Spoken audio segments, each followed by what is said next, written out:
உங்கள் சத்யாவில் இப்பொழுது ஆடி அதிரடி தள்ளுபடி.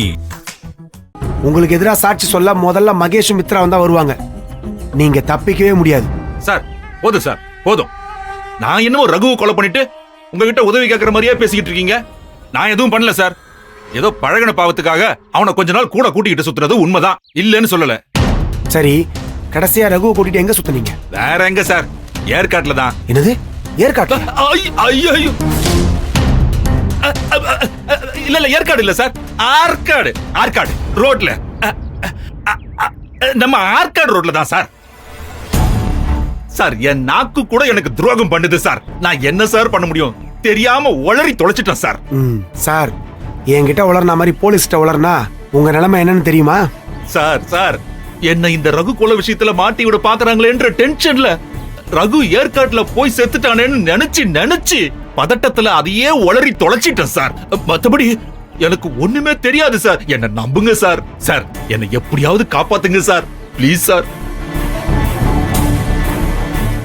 சார் சார் இதுல இருந்து தப்பிக்கிறதுக்கு நான் என்ன செய்யணும்னு எனக்கு ஏதாவது ஒரு வழி சொல்லுங்க சார், ப்ளீஸ் சார். இதுக்கு ஒரே ஒரு வழிதான் இருக்கு. உங்க வாயை கண்ட்ரோல் பண்றது. யார்கிட்டயும் இதை பத்தி எதுவும் பேசாதீங்க. நீங்க உண்டு உங்க வேலை உண்டுன்னு கம்முன்னு இருங்க. லேசா நீங்க பேசினா கூட அந்த ஆனந்தி ஸ்மெல் பண்ணிடுவா. உண்மைதான் சார், உண்மைதான் சார். சரக்கு அடிச்சிட்டு அந்த அன்பு கிட்ட ஏதோ உளறி தொலைச்சிட்டேன் சார். அதையே புடிச்சுக்கிட்டு ஏற்கனவே என் மேல சந்தேகத்துல தான் சார் இருக்கா அந்த ஆனந்தி. இங்க பாருங்க கருணாகரன் சார், எல்லா இடத்துலயும் ஏதாவது குழப்பம் பண்ணி வச்சுட்டு வந்துடுறீங்க. காப்பாத்துனா நான் என்ன சார் பண்ண முடியும்? போங்க, இனிமேலாவது அமைதியா இருங்க. சரிங்க சார், இதுக்கப்புறம் நான் வாயே திறக்க மாட்டேன் சார். நானே எனக்கு பிரச்சனையா இருப்பேன்னு நான் நினைச்சு கூட பார்க்கல சார். பேசக்கூடாது சார், பேசக்கூடாது சார். அமைதியா இருக்க சார், அமைதியா இருக்க சார். கருணாகரன், எனக்கு டவுட்டே இல்லை, ரகுவை கொலை பண்ணது நீதான். கண்டுபிடிக்கிறேன். வாயே திறக்க மாட்டேன் சார். வரேன் சார்.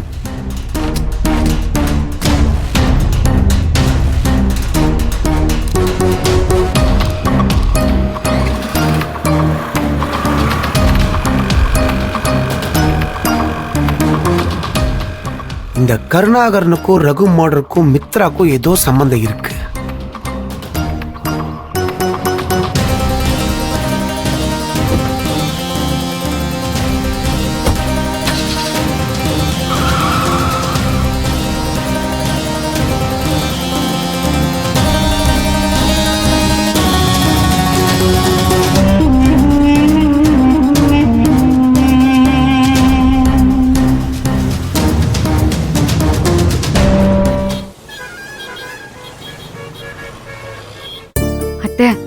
மாமா பாவம், வாய்க்கு ருசியா நல்ல சாப்பாடு கூட சாப்பிட்டிருக்க மாட்டாரு.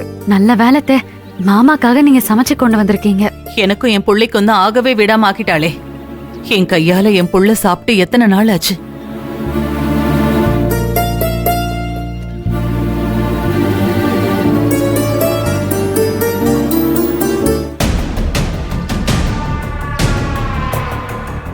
சண்முகம், குமாரு, ஆதி, சேட்டு ரவி, கார்த்தி, அலெக்ஸ், அன்பரசன், பாஸ்கரன் எல்லாரும் உள்ள போய் பார்க்கலாம். போங்க, இந்த கூட்டு போயா. மஞ்சு, போங்க போங்க. சார், இத அவர்கிட்ட கொடுக்கணும். அவருக்கும் மஞ்சுவோட அப்பாவுக்கும் கொடுக்க வேண்டிய பொருள்லாம் இதுல இருக்கு. சரிம்மா, நான் கொடுத்து விடுதேன். நீங்களா உள்ள போலாம். சார், இது என் புள்ளைக்காக நானே பார்த்து சமைச்சு எடுத்துட்டு வந்திருக்கேன். இடியாப்பமும் சிக்கன் பாயாவும் என் புள்ளைக்கு இது ரொம்ப பிடிக்கும் சார். இது அவன்கிட்ட கொடுக்கணும். சார், கண்டிப்பா இதை உங்ககிட்ட தான் கொடுக்கணுமா? நாங்களே கொண்டு போய் கொடுக்க முடியாதா? அத்தை மாமாக்காக அவ்வளவு ஆசையா செஞ்சு எடுத்துட்டு வந்திருக்காங்க. நீங்க என்ன செஞ்சிருந்தாலும் எப்படி செஞ்சிருந்தாலும் இதை கொடுக்க முடியாது. ஏன் முடியாது? முடியாதுதான், அதான் ரூல்ஸ். இங்க பாருங்க, ஆனந்தி எல்லாத்தையும் கேண்டீன்ல வாங்கிட்டு வந்து கொடுக்குற மாதிரி இங்கனக்குள்ள இருக்க ஜெயில் கேண்டீன்ல வாங்கிட்டு வந்துதான் கைதிகளுக்கு பொருளை கொடுக்க முடியும். வீட்டுல இருந்து கொண்டாந்த பொருளெல்லாம் கொடுக்க அனுமதி இல்ல. ஆனந்தி, நீ சொல்லலையா? நான் சொன்னேன் சார். அவங்க என்ன இருந்தாலும் பெத்தவக, மனசு கேட்காம செஞ்சு கொண்டு வந்திருக்காங்க. தாய் பாசெல்லாம் ஜெயிலுக்கு வெளியே தான். நீங்க அந்த பையன் இங்கனே வச்சுட்டு போங்க. சார், என் புள்ள அன்பு விரும்பி சாப்பிடுற ஐட்டம் சார். இங்க என்ன சாப்பிடுறானோ எப்படி இருக்கானோ கொஞ்சம் மனசு வைங்க சார். நீங்க நினைச்சா எங்களுக்கு உதவி செய்யலாம். என்னால ஒரே ஒரு உதவி செய்ய முடியும். என்னது சார்? எனக்கும் இடியாப்பம் பாயம்னா ரொம்ப பிடிக்கும். இங்கனே வச்சுட்டு போங்க. செஞ்சு கொண்டாந்தது ஏன் வீணாகணும்? நான் சாப்பிட்டுக்கிட்டுதான். வச்சுட்டு போங்க சார். ஐயா ஆ, ஐயா அவங்கள அனுப்பி விடுங்க ஐயா. இன்னும் சரியா 5 நிமிஷம் தான். கைதிகளை பார்த்துட்டு வந்துடணும். அதுக்கு மேல 1 நிமிஷம் கூட நிக்க முடியாது. போயிட்டு வாங்க. அதுக்குள்ள இந்த இடியாப்பத்தை ஒரு கை பார்க்க. வா மஞ்சு. அத்தை அத்தை அவ போறாத்தே. நமக்கு முன்னால போய் அன்பு மாமாவை தான் பாப்பா. வாங்கத்த நம்ம போலாம். காலையிலேயே எந்திரிச்சு அன்புக்காக கஷ்டப்பட்டு சமைச்சு இதெல்லாம் கொண்டு வந்த. இதை எடுத்துட்டு போக முடியாதா? ஐயோ அதான் முடியாதுன்னு சொல்றாங்கல்ல அத்தை. வாங்கத்த. இதுக்காக இங்க நின்னுட்டு இருந்தா மாமாவை பார்க்க முடியாம போயிடும். இத கொடுத்துட்டு வாங்கத்த. ம். வாங்கப்பா. ஆமா, ஆமா. எப்பா சரியான தாடகப்பா. எவன் இவளை கட்ட போறானோ? சரி, நமக்கு அதை பத்தி கவலை என்ன? நாம கட்ட போறது இல்ல.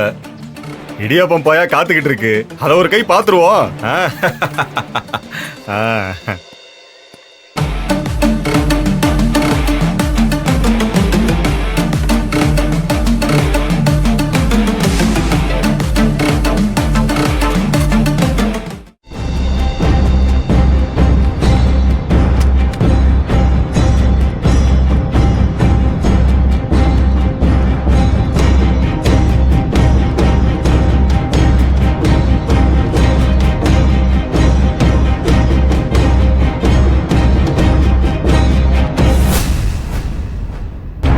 அத்தை, என்ன துளசி? அன்பு மாமா வந்தா அந்த பக்கமா தான் வருவாரு. அப்ப முதல்ல ஆனந்திய பார்த்துட்டு அங்கேயே நின்னா என்னத்த பண்றது? நம்ம அங்க போய் நிப்போம். அவளை இங்க வந்து நிக்க சொல்லுவோம். அவ்வளவுதானே? நீங்க வேற என்ன? அவ அப்படியே நம்ம சொன்னதை கேட்டுட்டு தான் மறு வேலை பார்க்க போறா பாருங்க. அக்கா நீங்க அண்ணனை பார்க்க வேண்டாமா? அவங்க உங்களை பார்க்க விட மாட்டாங்களா? அவங்க விட்டாலும் விடாட்டியும் என் புருஷன் என்ன பார்க்காம போக மாட்டாரு. நீ வேணா பாரு. கேட்க முடியாதுன்னு எப்படி சொல்றான்னு பாப்போம். நான் போய் ஆனந்தியே இங்க வந்து நிக்க சொல்றேன்.